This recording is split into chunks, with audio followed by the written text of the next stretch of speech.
नमस्कार मित्रों, आप सभी का हमारे YouTube चैनल इसके द लाइफ मोटिवेशन में एक बार फिर से बहुत बहुत स्वागत और अभिनंदन है। दोस्तों, आज के इस वीडियो में मैं आपको श्री कृष्ण के कुछ विशेष विचारों के बारे में बताने वाला हूं, जो जीवन को महानतम बनाते हैं। और अगर आपने इन चीज़ों पर ध्यान नहीं दिया तो आपका जीवन खराब हो जाएगा और आपको समस्याओं का सामना करना पड़ेगा।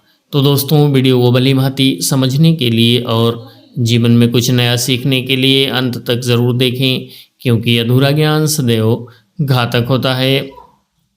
तो आइए मित्रों, देर ना करते हुए यहीं से शुरू करते हैं आज का ये ज्ञानवर्धक वीडियो। दोस्तों, जन्म से लेकर देहांत तक भगवान कृष्ण के जीवन की लगभग हर घटना में कोई सूत्र है। युद्ध भूमि पर दिया गया गीता का उपदेश संसार का श्रेष्ठतम ज्ञान माना जाता है। दोस्तों, मैनेजमेंट मास्टर कहें या जगत गुरु, गिरधारी कहें या रणछोड़, भगवान श्री कृष्ण के जितने नाम हैं उतनी कहानियाँ। जीवन जीने के तरीके को अगर किसी ने परिभाषित किया है तो वे कृष्ण हैं। कर्म से होकर परमात्मा तक जाने वाले मार्ग को उन्हीं ने बताया है। संसार से वैराग्य को सिरे से नकारा है। कर्म का कोई विकल्प नहीं, ये सिद्ध किया है। कृष्ण कहते हैं, मैं हर हाल में आता हूँ। जब पाप और अत्याचार का अंधकार होता है तब भी, जब प्रेम और शक्ति का उजाला होता है तब भी, दोनों ही परिस्थिति में मेरा आना निश्चित है। वैसे तो कृष्ण का संपूर्ण जीवन ही एक प्रबंधन की किताब है, जिसे सैकड़ों हजारों बार कहा सुना जा सका है और सुना जा सकेगा। कुरुक्षेत्र में दो सेनाओं के बीच खड़े होकर भारी तनाव के समय कृष्ण ने अर्जुन को जो ज्ञान दिया वो दुनिया का श्रेष्ठतम ज्ञान है। गीता का जन्म युद्ध के मैदान में दो सेनाओं के बीच हुआ। जीवन की श्रेष्ठतम बातें भारी तनाव और दबाव में ही होती हैं। अगर आप दिमाग को शांत और मन को स्थिर रखने की कोशिश करें तो सबसे बुरी परिस्थितियों में भी आप अपने लिए कुछ बहुत बेहतरीन निकाल पाएंगे। ये कृष्ण सिखाते हैं। दोस्तों, गीता पढ़ने से पहले अगर इसी बात को समझ लिया जाए तो गीता पढ़ना सफल हो जाएगा। कृष्ण का जीवन ऐसी ही बातों से भरा पड़ा है। ज़रूरत है नज़रिए की। उनका जीवन आपके लिए माइथोलॉजी का एक हिस्सा मात्र भी हो सकता है और आपका पूरा जीवन बदल कर रख देने वाला ज्ञान भी। आवश्यकता हमारी है, हम उनके जीवन से लेना क्या चाहते हैं। कृष्ण मात्र कथाओं में पढ़ा या सुना जाने वाला पात्र नहीं है, वो चरित्र और व्यवहार में उतारे जाने वाले देवता हैं। कृष्ण से सीखें कैसे जीवन को श्रेष्ठ बनाएं।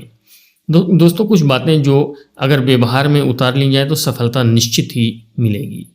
नंबर 1, शुरू से अंत तक जीवन संघर्ष ही होता है। दोस्तों, कारागृह में जन्मे कृष्ण यानी जेल में पैदा हुए कृष्ण जी पैदा होते ही रात में यमुना पार कर गोकुल ले जाए गए।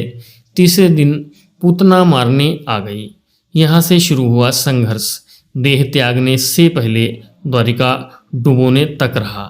कृष्ण का जीवन कहता है, अगर आप कोई भी हो, संसार में आए हैं तो संघर्ष हमेशा रहेगा। मानव जीवन में आकर परमात्मा भी सांसारिक चुनौतियों से बच नहीं सकता। कृष्ण ने कभी किसी बात की शिकायत नहीं की, हर परिस्थिति को जिया और जीते रहे। कृष्णा कहते हैं, परिस्थितियों के सामने भागे से कुछ नहीं होता है, उसके सामने डटकर खड़े हो जाओ, क्योंकि कर्म करना ही मानव जीवन का पहला कर्तव्य है। हम कर्मों से ही परेशानियों से जीत सकते हैं। नंबर 2 में बताया है दोस्तों, स्वस्थ शरीर से ही विजय है। दोस्तों, कृष्ण का बचपन माखन मिश्री खाते हुए गुजरा। आज भी भोग लगाते हैं हम, लेकिन ये संकेत कुछ और है। आहार अच्छा हो, शुद्ध हो, बल देने वाला हो। बचपन में शरीर को अच्छा आहार मिलेगा तो ही इंसान युवा होकर वीर बनेगा। शरीर को स्वस्थ रखना है तो बचपन से ध्यान देने की ज़रूरत है। ये पेरेंटिंग के दौर से गुजर रहे युवाओं के लिए बड़ा मैसेज है। दोस्तों, अपने बच्चों को ऐसा खाना दें जो उनके जिस्म को बल दे, सिर्फ स्वाद के लिए ही ना खिलाएं, तभी वे बड़े होकर स्वयं को और समाज को सही दिशा में ले जा पाएंगे। दोस्तों नंबर 3 में बताया गया है पढ़ाई किताबी ना हो, रचनात्मक हो।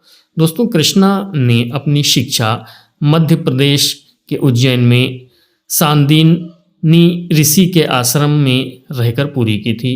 कहा जाता है 64 दिन में उन्होंने 64 कलाओं का ज्ञान हासिल कर लिया था।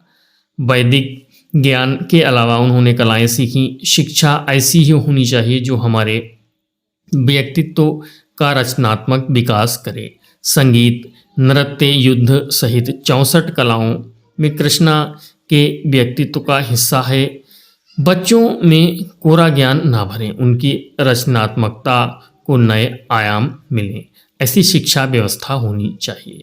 दोस्तों और विशेष चीज़ बताई है नारी का सम्मान समाज के लिए ज़रूरी होता है। दोस्तों राक्षस नरकासुर का आतंक था। करीब 16,100 महिलाओं को उसने अपने महल में कैद किया हुआ था। महिलाओं से बलात्कार में उसे सुख मिलता था। कृष्ण ने उसे मारा, सभी महिलाओं को मुक्त कराया, लेकिन सामाजिक कुरीतियाँ तब भी थीं। उन महिलाओं को अपनाने वाला कोई नहीं था। खुद उनके घर वालों ने उन्हें दूषित मानकर त्याग दिया। ऐसे में कृष्णा आगे आए, सभी 16,100 महिलाओं को अपनी पत्नी का दर्जा दिया। समाज में उन्हें सम्मान के साथ रहने के लिए स्थान दिलाया। कृष्णा ने हमेशा नारी को शक्ति बताया, उसके सम्मान के लिए तत्पर रहे। पूरी महाभारत नारी के सम्मान के लिए ही लड़ी गई। सो आप कृष्ण भक्त हैं तो अपने आसपास की महिलाओं का पूरा सम्मान करें। कृष्ण की कृपा पाने का ये सरलतम मार्ग हो सकता है। तो दोस्तों ये था आज का कुछ विशेष ज्ञान। मैं उम्मीद करता हूँ कि आपको हमारा ये प्रयास पसंद आया होगा। वीडियो पसंद आया हो तो हमारे चैनल को सब्सक्राइब करना और अपने दोस्तों के साथ शेयर करना बिल्कुल भी ना भूलें। एक अच्छा सा कमेंट भी कर दें और साथ में घंटी का आइकन अवश्य ही प्रेस कर दें ताकि फ्यूचर में आने वाले सभी लेटेस्ट वीडियोस के नोटिफिकेशंस सबसे पहले और आसानी से आप तक पहुंच सकें। चलिए मित्रों मिलते हैं ऐसे ही ज्ञानवर्धक वीडियो में, तब तक के लिए स्टे मोटिवेट, स्टे फेयरलेस। जय हिंद, जय भारत।